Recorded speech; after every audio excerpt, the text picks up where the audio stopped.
In 2025, the PTE core test underwent a number of different changes. Most importantly, they are now using AI algorithms to assess your score. Now, this was done for a number of different reasons. One, it helps you as the test taker to make sure you actually know the language. They are intersecting different learning areas. For example, in the speaking section, you have to listen and speak, or read a text and speak. So there's a cross section of different skills being assessed here. But this also means, as the test taker, it is becoming harder to use templates where we just plug and play the information. But we have found some areas where you still can use general templates to help boost your score and get that CLB that you really go through all of the listening sections for the PTE core exam. I'll start by a general overview of the hardest to easiest sections. And then at the end of the video, I'm going to show you a real example of the hardest listening section so that you can see two different types of templates to use. We'll listen to an audio and then you'll see the response given. I highly recommend that you screenshot those templates, copy them, and practice it at home so that you're well adjusted to the new structure in 2020. I'm Scott from HZad Education. We post content all related to the PTE core exam, specifically for Canadian immigration. So if you're in the process of doing the PTE core exam, or you're getting prepared for it, you're studying for it, please remember to like and subscribe to the video. It helps us, but ultimately it helps you because you need to get more English content every day in order to get a good CLB on. So let's take a look at the hardest to the easiest parts in the listening section. I've ranked these based on other students' experience and which one requires the most knowledge of English in order to get a good score. Now, in general, for the listening section, you have only 30 minutes.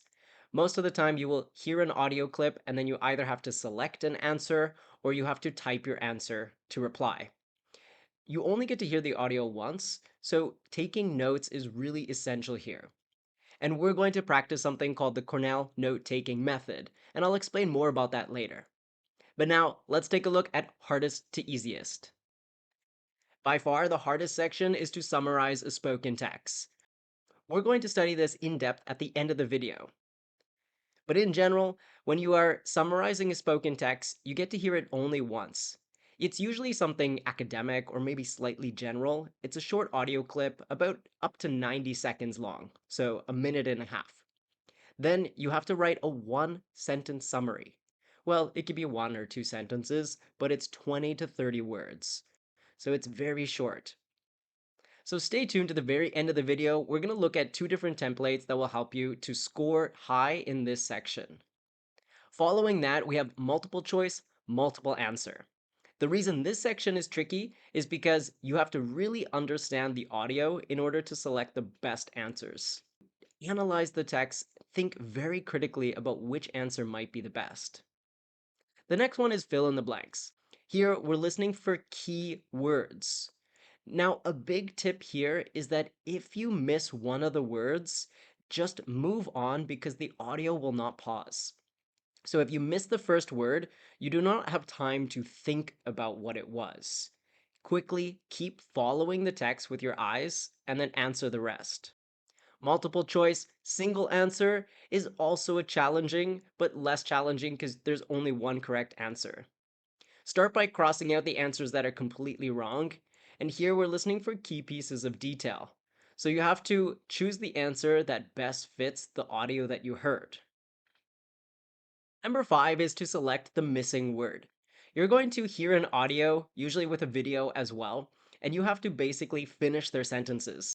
So if the speaker is ending up on a transitional word like but or however, you know that they're going to change and compare with something else. So they're talking about something positive, however, and then something negative will follow. But not always will you have a transitional word. Sometimes you just have to logically think about what is the speaker saying, what is his or her opinion, and then complete the sentence using one of the options that logically makes sense to the text or to the audio. Writing from dictation, number 6, can also be very challenging. The best thing to practice here is your writing per minute speed. I would suggest going online and practicing. You should write at least 30 to 40 words per minute. That's quite average. Most students get a bad mark here because they are not comfortable typing fast and catch as much of the key details as you can. Small minor words like and, but, though, those words can change, but we need to get the main idea. Now, for number 7, most people say this is the easiest. It's highlighting the incorrect word. You're simply listening to the audio, following it very carefully with your eyes as you listen, and click on the word that does not match the speaker's voice. Generally, it will be a verb or a noun. And I know that sounds kind of general, but we're looking for verbs and nouns. So they might change the word from manager to assistant or something similar like that. So, as I mentioned before, the summarize of spoken text is the most challenging one. And it's also the first part, which is good because you're kind of fresh in your mind for listening. You're allowed to take notes in this section, and I will be very careful to advise you that you don't want to focus so heavily on the note taking section because when you're writing, you're not listening, you're multitasking. Use the writing very generally, very briefly. So we can use something called the Cornell note taking method. It's helpful, it's good for exams, it's good for university as well. Cornell note taking method is when you write the main ideas on one column and the supporting details separately. So, main ideas might be the main topic. Like this speaker is discussing environmental impacts. And on the second column, or halfway down the page, it doesn't matter how you order it. In the second section, you're writing any supporting details. Environmental impacts of could be ocean pollution or air pollution. The big goal here is concision. Concision is when we take a lot of information and we boil it down into the most concise or the most direct pieces of information. You're going to hear a lot of sub details, a lot of supporting ideas. But as the test taker, we need to find out what exactly is the audio about? What do I need to include? So as promised, let's take a look at some templates that we still can use. And remember, this is being marked by an AI generator. It's not going to detect that you're using a template. Why? Because we're just starting you off with strong vocabulary, strong structures. But the main ideas and the supporting details, well, that will have to come from your thoughts, and it will be applicable to the text. Now it's very short, 20 to 30 words. So template 1, we're going to start with the speaker discussed the main topic. This is brief. It'll be probably one noun or maybe a noun phrase. Like the speaker discussed environmental impacts. Very short, we need to be concise. If that first part is too long, you won't have space to write all the supporting details. And then we're using the verb highlighting. The speaker discussed environmental impacts, highlighting and I would advise that you have again 2 short noun phrases, or you can opt for just one if the audio is very centralized on one topic. But if you're doing 2, make sure it's brief. So they highlighted air and ocean pollution, something like that. Throughout the talk, and then what was the main insight? Insight means like what was the main idea or what did they really try to discuss here? So we're picking up a short bit of the sentence. They highlighted something about environmental pollution. So we need to put in some detail there. Noting that, again, we have a really good sentence starter here as a verb. Noting that supporting detail and elaborating on or elaborating that. Now, during the exam, you're also going to get a word count at the bottom. Use this religiously. If you're at 20 words and only on the first sentence, well, you're not being concise enough. So we need to boil that down into shorter phrases. Now, let's go ahead. We're going to listen to an audio that may be used during the exam. While you listen, try taking the Cornell note taking method, and then I'm going to show you my example after. So let's listen together. Now, when you get to a party, do you head for people your own age? Have you ever grumbled about entitled millennials? Have you ever rejected a haircut or a relationship or an outing because it's not age appropriate? Well, for adults, there's no such thing. All these behaviors are ageist, and we all do them. And we can't challenge bias unless we're aware of it. Nobody's born ageist, but it starts in early childhood, around the same time attitudes towards race and gender start to form, because of the negative message about late life. Those bombard us from the media and popular culture at every turn, right? Wrinkles are ugly, old people are pathetic. It's sad to be old. Look at Hollywood. A survey of recent Best Picture nominations found that only 12% of speaking or named characters were age 60 and up, and many of them were portrayed as impaired. Older people can be the most ageist of all because we've had a lifetime to internalize these messages and never thought to challenge them. I had to acknowledge it and stop colluding senior moment quips, for example. I stopped making them when it dawned on me that I lost the car keys in high school and I didn't call it a junior moment. So after listening to the audio, we're going to quickly start to write down our example. Now we know this topic is a lot about ageism. Who is old, who is not old. And they use that in the audio. Now, there's also some conflicting ideas, but let's take a look at my example here. Very first one, I said the speaker discussed ageism, one noun, highlighting discrimination in social behaviors and media, because she talked about both how people interact and also how it's portrayed online or in TV and movies. So, social media, social behaviors and media. Noting only 12% of Hollywood characters are over 60. So that helps, that's a supporting detail that helps to support our claim. And elaborating that senior moments exist but not junior moments. That was the last thing she said in the audio.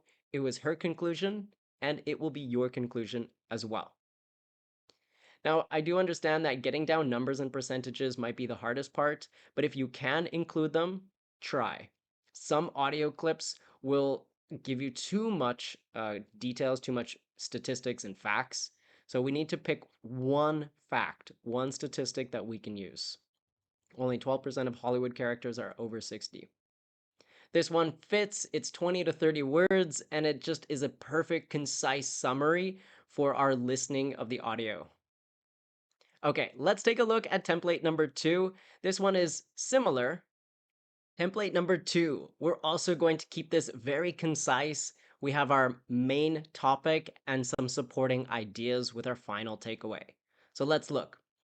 The audio focused on main topic, should be one noun or a noun phrase, nothing too long. And how it, key aspects. Remember, this is one sentence, so think about how the main topic does something. So the main topic acts or proves, and how it shows, how it can affect, how it can interact with. So key aspects. Emphasizing that. Now we can have a statistic or a fact, or we can have some big detail here. It would be nice if we can have like one number, a percentage. Emphasizing that, suggesting that. Here's part of our insight or conclusion, and we're pairing this with our conclusion from the audio. So it's one long sentence, but we're getting like 90% of the audio in this one sentence. Emphasizing that, suggesting that, some type of insight, and our final conclusion, our final takeaway. What did the speaker say at the very end? Okay, so let's take a listen. Write some notes as you are listening. You can even pause the video, listen to it twice, and then I'll show you our example. Flow is that mental state when you stop separating yourself and your work. There's just no boundary. You just completely fall into your work. You lose all self-consciousness. Some people say that Michelangelo painted the Sistine Chapel in a state of flow. Distractions right now in the workplace are almost overwhelming. The average office workers get interrupted every 11 minutes. It takes about 23 minutes to get back on task. So when you put these two together, you're actually never in flow in your average workday. Most people can be 100% focused about 2 seconds at a time.